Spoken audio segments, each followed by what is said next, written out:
Hello friends, कैसे हैं आप लोग। आज का हमारा टॉपिक है क्लासिफिकेशन ऑफ मेंटल डिसऑर्डर्स। तो मेंटल डिसऑर्डर का क्लासिफिकेशन है उनके डिजीज़ के अकॉर्डिंग, डिसऑर्डर के अकॉर्डिंग। तो उसके बारे में आज हम जानेंगे। तो फ्रेंड्स, अगर आपको और कुछ जानना है मेंटल हेल्थ डिसऑर्डर्स के बारे में तो हमारे प्लेलिस्ट में जाइए और देख लीजिएगा। शुरू करते हैं हम topic. At present there are two measures classification. दो मेजर क्लासिफिकेशन है। पहला है ICD-10 and DSM-4। Okay friend, ऐसे क्लासिफिकेशन ICD-10 है, इंडियन क्लासिफिकेशन है एंड DSM-4 है। तो जो मेजर है वो ICD-10 एंड DSM-4 है। सो शुरू करते हैं हम। ICD-10 ICD-10 होता क्या है? Then international statistical classification of diseases and related health problems. ICD का full form international statistical classification of diseases and related health problems. उससे हेल्थ प्रॉब्लम्स या डिजीज़ को क्लासिफाई किया गया है अलग अलग। जो F होता है वो क्लासिफाई करता है मेंटल डिसऑर्डर्स को। F denote for mental disorders and इसे अल्फ़ा न्यूमेरिक के थ्रू बताया गया है। तो अभी आगे आप देखेंगे। और जिसका है alpha numeric system from F00 to F99 तक है। F00 से लेके F99 तक ये डिज़ीज़ को क्लासीफाई किया गया है। तो धीरे धीरे हम हर एक डिज़ीज़ का क्लासिफिकेशन देखेंगे। जैसे जो मेन कैटेगरीज है ICD-10 में, सो F00 F09 में ऑर्गेनिक मेंटल डिसऑर्डर है। Organic mental disorder like delirium और डिमेंशिया।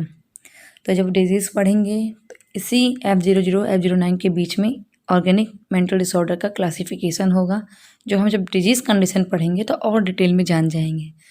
तो अभी जो इम्पोर्टेंट चीज़ है जो हमें याद रखनी है या समझनी है वो इतना ही है, इसलिए मैं डिटेल में नहीं जा रही।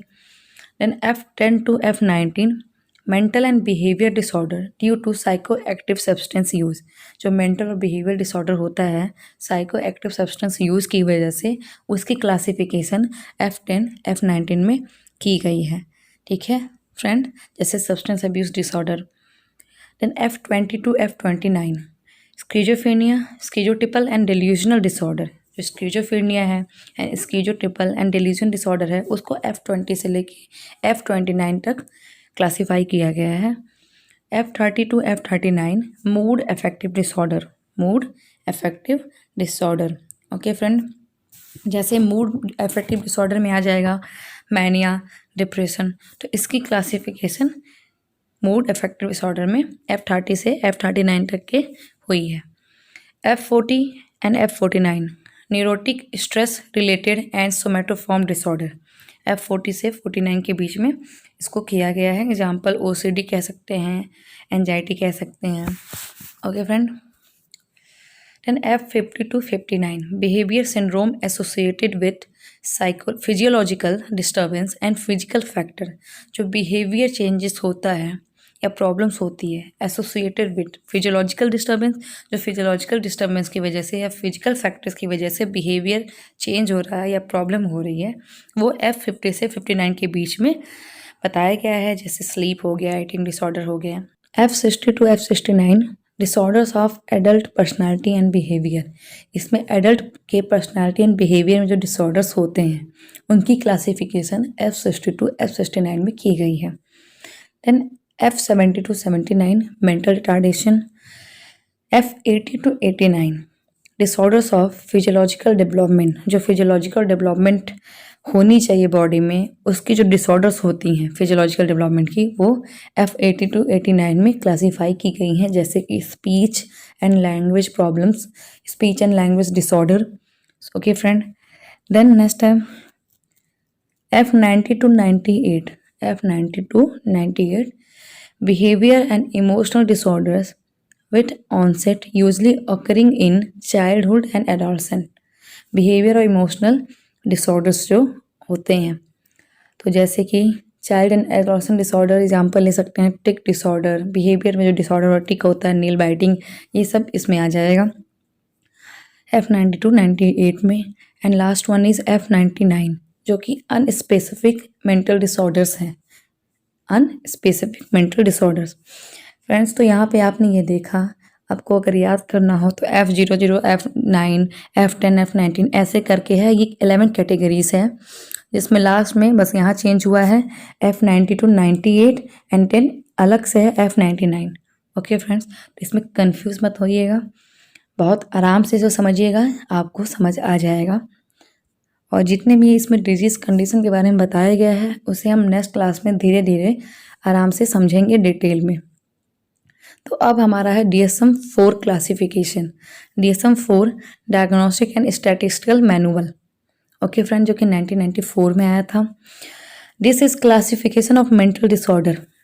इसका क्लासिफिकेशन अमेरिकन साइकेट्रिक एसोसिएशन द्वारा दिया गया था, APA।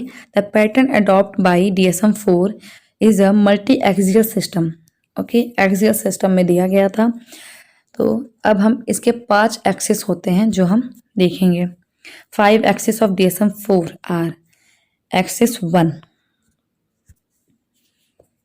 तो एक्सिस 1 है clinical psychiatric diagnosis, clinical psychiatric diagnosis, clinically psychiatric का डायग्नोसिस करते हैं। एक्सिस 2 है personality disorder and mental retardation, personality and mental retardation. Axis 3 है general medical conditions and axis 4 psychosocial and environmental problems. Okay friends, and axis 5 global assessment of functioning in current and past 1 year, जो global assessment of functioning है current में and past 1 year, पिछले 1 साल में। Okay friends, तो ये DSM का 5 है। एंड जो मैं एक और बताया कि आपको इंडियन क्लासिफिकेशन, तो वो यहाँ पे मैं समझाने जा रही हूँ। उससे पहले मैं आपको ये बता दूँ, अगर आप हमारे चैनल पे नए हैं तो हमारे चैनल को सब्सक्राइब कर दें ताकि आपको लेटेस्ट वीडियो जल्दी मिले। और अगर वीडियो अच्छी लगे तो लाइक एंड कमेंट जरूर करें। तो शुरू करते हैं Indian classification. In India Neki, Wig and Singh, Wahia and Verma have attempt some modification of ICD-8 to suit Indian condition.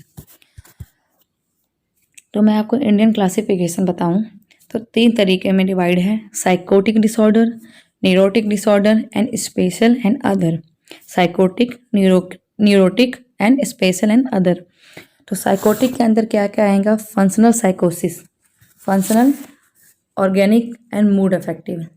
Okay friend, functional साइकोसिस में अगर हम देखेंगे तो स्किज़ोफ्रेनिया, ऑर्गेनिक में साइकोसिस, ऑर्गेनिक साइकोसिस में डेलिरियम एंड डिमेंशिया, मूड में मैनिया एंड डिप्रेशन। तो okay friend, functional schizophrenia, organic साइकोसिस, delirium and dementia, mood affective में mania and depression. Okay friends, and next one is neurotic disorder.